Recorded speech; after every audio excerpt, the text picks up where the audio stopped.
O medo vende e o medo dá views. Existe uma grande diferença entre você alertar sobre o problema e transformar isso daí em uma catástrofe. A memória RAM vai despencar de preço. As placas ASRock estão queimando o processador X3D. O conector da NVIDIA derrete. Todo monitor OLED tem burn-in. Sistema de water cooler vaza, explode. Cara, é muita besteira que a gente vê na internet, a gente não para realmente analisar os números. É isso que eu vou tentar fazer nesse vídeo de hoje. Porque quantas peças realmente apresentaram problema? E quantas milhões de peças foram vendidas? Hoje a gente vai colocar os canais de hardware contra aquilo que normalmente não aparece nas thumbnails, os números. E como que o medo se multiplica, né? Primeiro aparece uma postagem normalmente no site que algum processador queimou, que alguma placa deu problema. De repente, você tem 50 páginas usando aquela imagem. De repente, você tem mais 20 vídeos vinculando isso. E quando você percebe, você está com uma enxurrada de vídeos e de informação de que, sei lá, por exemplo, a placa ASRock queima processador X3D. Só que todas essas imagens aí, na verdade, elas estavam falando só de um único caso que começou lá no início. É assim que nasce a ilusão da confirmação, né? Se todo mundo está falando que acontece isso, é porque realmente acontece isso. As imagens dos computadores que têm defeito recebem milhões de visualizações. As imagens dos computadores que estão funcionando todo dia nas bancadas, eles não têm views. Quero deixar claro para vocês que esse daqui não é um vídeo de defesa da ASRock, afinal de contas eu nem uso placa-mãe deles, eu uso uma placa-mãe da ASUS. Pro que eu faço, ela funciona melhor. Nem da NVIDIA e nem de qualquer fabricante, tá? Eu acho que se existir realmente um defeito, ele tem que ser investigado, ele tem que ser corrigido e principalmente tem que ser coberto pela garantia. O que eu acho que a gente não pode fazer, e isso tem acontecido muito na internet, é confundir a gravidade de um problema com a frequência que ele acontece. Vamos começar pelas placas-mãe ASRock e os processadores X3D, principalmente o 9800 X3D. No início de março de 2025, uma compilação reunia um pouquinho mais do que 40 defeitos do 9800 X3D acontecendo em placas-mãe. Dessas 40 placas-mães, 34 eram da ASRock. Então esse número já é um número que preocupa um pouco, porque esses casos eles estavam mais concentrados em placas-mães da ASRock. Então isso era sim um motivo bastante sério para uma investigação, para uma averiguação do que estava causando aquele problema, já que ele não acontecia nas outras placas-mães da ASUS, da MSI, na mesma proporção. Em abril, essa mesma compilação já chegava a 108 casos, e dessas, mais de 80 eram da ASRock. E no começo de 2026, desse ano, a gente já estava em 183 casos de processadores X3D que estavam deixando de funcionar nas placas-mãe, e a grande maioria eram da ASRock. Somando todos os modelos Ryzen que reportaram problemas, a gente pode chegar numa soma de quase 300 problemas encontrados. Só que quando a gente para olhar esses números a fundo, eles não significam que foram 300 processadores queimados. A gente começa a olhar e esmiuçar, a gente vê que boa parte desses aí, eles só não terminavam o treino, eles não davam post. Alguns CPUs, eles foram considerados mortos, mas eles não tinham marca física nenhuma de queimadura. E vários outros casos, só fazendo um BIOS flashback, voltando a BIOS uma para trás, o processador voltava a funcionar. Só que ele já tinha sido relatado, né? E aí eu me fiz uma pergunta: quantas placas-mães será que a ASRock vendeu durante esse período? Eu fui atrás desses dados e a informação é de 4,3 milhões de placas vendidas em 2025 e quase 5 milhões já vendidas em 2026. Então, se a gente fechar esse período em mais ou menos um ano, seria justo a gente dividir isso entre Intel e AMD, eu não consegui achar esse dado, e então colocaríamos aí mais ou menos 2,5 milhões de placa para a AMD. E dessas 2,5 milhões, nem todas são X3D. A gente pode colocar que pelo menos 1 milhão dessas placas estavam operando com processadores X3D. Sendo assim, se a gente para analisar esses números aí friamente, a gente tem que 0,03% dessas placas que tiveram algum problema. E esse número ainda não retrata quanto dessas placas voltaram a funcionar após uma atualização de BIOS. Então, isso prova que não existia um problema? Não, existia um problema. Só que esse problema ele não era nem de longe generalizado, como os YouTubers fizeram parecer. E aí, antes da gente passar para comentar sobre as RTX 5090, eu vou fazer um convite para você. Se você gosta do meu conteúdo, você gosta do canal, você acha que eu trago coisas úteis para você, cogite se tornar um membro, me dá uma ajuda. A minha ideia é realmente criar uma comunidade de membros que se apoiam, e se você puder me apoiar com um valor, que é um valor muito baixinho, virando membro do canal, com certeza absoluta eu vou conseguir reverter esse recurso que entra em mais hardware para fazer mais vídeo para vocês. Tem várias coisas que eu quero fazer e trabalhar ainda, mas queira ou não tá tudo lá muito barato. Então essa ajuda é muito bem-vinda. Se você puder me ajudar, eu vou ficar muito feliz. Apoie o projeto, é só clicar no botão Seja Membro aqui embaixo. E aí, vamos falar das RTX 5090, né? Porque logo depois do lançamento das RTX 5090 já começaram a aparecer alguns casos de conector derretendo. E aí, imediatamente, já começou a correr a notícia de que o problema da 4090 reapareceu e que os conectores da 5090, por ela ser mais forte ainda, iam derreter com mais facilidade.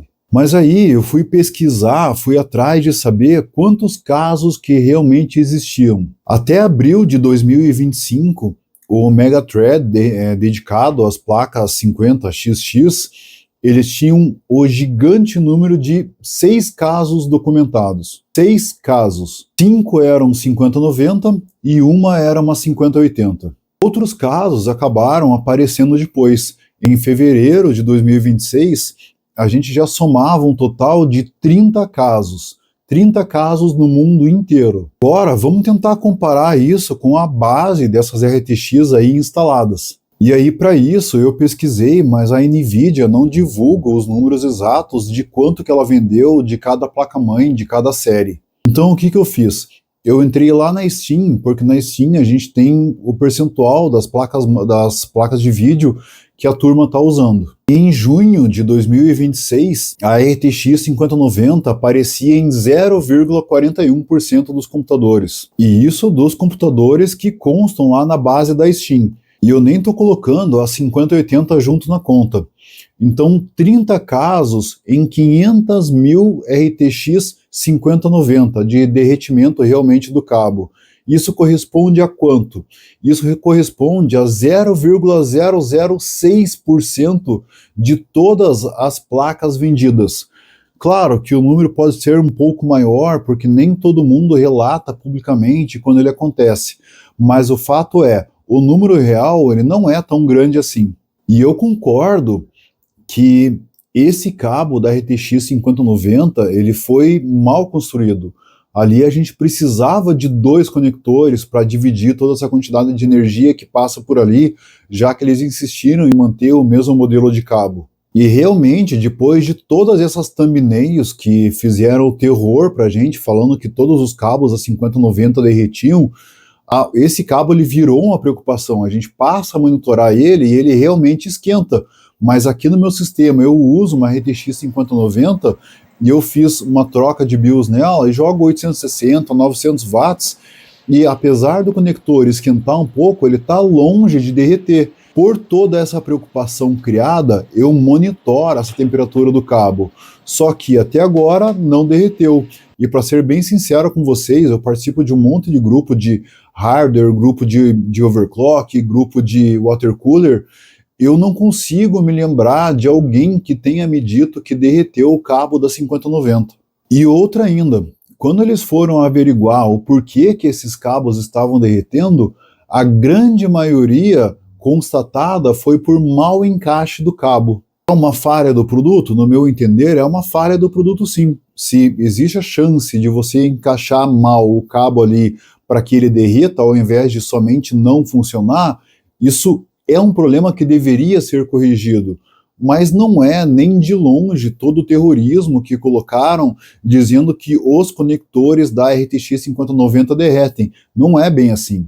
E aí tem um outro assunto que tem me irritado um pouco, porque essa semana mesmo eu estou olhando e seguindo os canais de hardware que eu gosto de assistir e aparece lá, memória RAM vai despencar de preço, memória RAM vai dobrar de preço. Aí você começa a pensar, pô, mas ela vai despencar ou ela vai dobrar de preço? A grande questão é que sai qualquer notícia hoje e os thumbnails, para eles terem visualização, e eu faço isso também, eu não vou tirar a minha culpa, eles têm que ser muito chamativos, caso contrário ninguém vai querer ver o seu vídeo. Isso faz parte do YouTube, isso faz parte do que nós estamos vivendo hoje no momento do YouTube. Só que isso tem levado as pessoas a fazer compras ou se desfazerem das coisas de uma maneira maluca, e elas têm que começar a colocar a cabeça um pouco mais no lugar. Memória RAM, hoje, com toda essa indústria de inteligência artificial que a gente tem, alguém tem alguma dúvida de que tudo o que a indústria produzir de memória RAM, essa indústria de inteligência artificial vai consumir? Então a gente não vai ver preço de memória RAM baixando porque uma fábrica pequena da China começou a fabricar memória RAM, porque o mercado ainda vai consumir essa memória RAM também. Essa fábrica não vai falar assim, eu só vou vender para o consumidor pessoa física. Não tem como isso acontecer. A única chance real que a gente vai ter de memória RAM voltar a cair de preço, ou talvez nem cair, né? Porque no caso das placas de vídeo, quando começou a corrida por umas criptomoedas, todo mundo esperava que depois elas fossem cair, mas elas simplesmente só estabilizaram, que é o que eu acho que vai acontecer com as memórias RAM. Simplesmente elas vão estabilizar num patamar de preço mais alto e por ali vão ficar, infelizmente. Isso sem contar na quantidade de pessoas que eu converso nos grupos de WhatsApp, quando a gente fala que um monitor OLED é um monitor melhor, a pessoa fala, mas o monitor OLED dá burn-in. Gente, já fazem sei lá quantos anos, e eu convivo com muita gente que tem monitor OLED, mas muita gente mesmo, e eu não ouço um único caso de um monitor OLED dando burn-in. Hoje, os monitores modernos, hoje não, isso já faz alguns anos, eles têm uma tecnologia em que ele protege o teu monitor para que ele não tenha o burn-in. A mesma coisa é o sistema de water cooler. Eu só vejo o sistema de water cooler vazando ou explodindo quando ele está mal montado. E normalmente é com tubo, não é nem com mangueira. E aí eles colocam uma questão de que todo o sistema de water cooler vaza ou explode. Isso está muito longe da realidade. Talvez o maior problema de toda essa discussão é que eu acho que nós, espectadores, e aí eu vou me colocar como espectador também, estamos fazendo as perguntas erradas. A pergunta não deveria ser, existe alguma placa-mãe ASRock que deu problema? Existe sim, é óbvio. Qualquer fabricante de qualquer coisa, de carro, de televisão, de rádio, do que vocês quiserem, vai ter produtos numa linha de produção que apresentaram problemas. Então a primeira pergunta que eu acho que é a mais correta para ser feita é: quantos produtos apresentaram problema, de quantos foram fabricados? Porque se a relação entre produtos que foram fabricados e apresentaram problemas é uma razão baixa, não tem por que o consumidor final se preocupar. Afinal de contas, isso daí pode acontecer com qualquer produto. E aí vem uma outra pergunta que eu acho mais importante ainda. A fabricante, quando soube que você teve um produto comprado por ela e apresentou defeito, ela te deu suporte? Ela usou a garantia? Você conseguiu pegar um produto novo? Todos os danos que você teve foram ressarcidos? Isso aí eu acho que é muito mais importante, porque nessa nossa indústria a gente vai sim ter produtos apresentando defeito. Agora, o que a fabricante faz quando um produto desses apresenta defeito? Os problemas precisam sim ser denunciados e os fabricantes sim têm que ser cobrados. Mas eu acho que essa cobrança ela tem que ser baseada na frequência e não simplesmente no medo infligido pelas redes sociais. Raro não significa falso.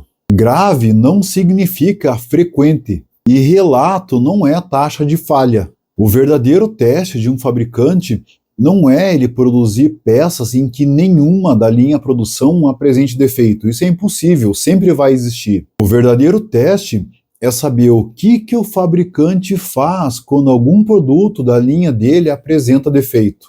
E aí eu quero saber de você. Você já precisou acionar a garantia de algum produto de hardware? Conta aqui pra gente o que aconteceu. Deu boa? Você teve a garantia efetuada ou você ficou no prejuízo? Isso sim vai fazer a gente saber quais marcas mais respeitam o consumidor e que a gente valorize mais justamente essas marcas que respeitam a gente como consumidor. Beleza, galera? Então é isso. Hoje eu fico por aqui. Um abração para vocês e até a próxima.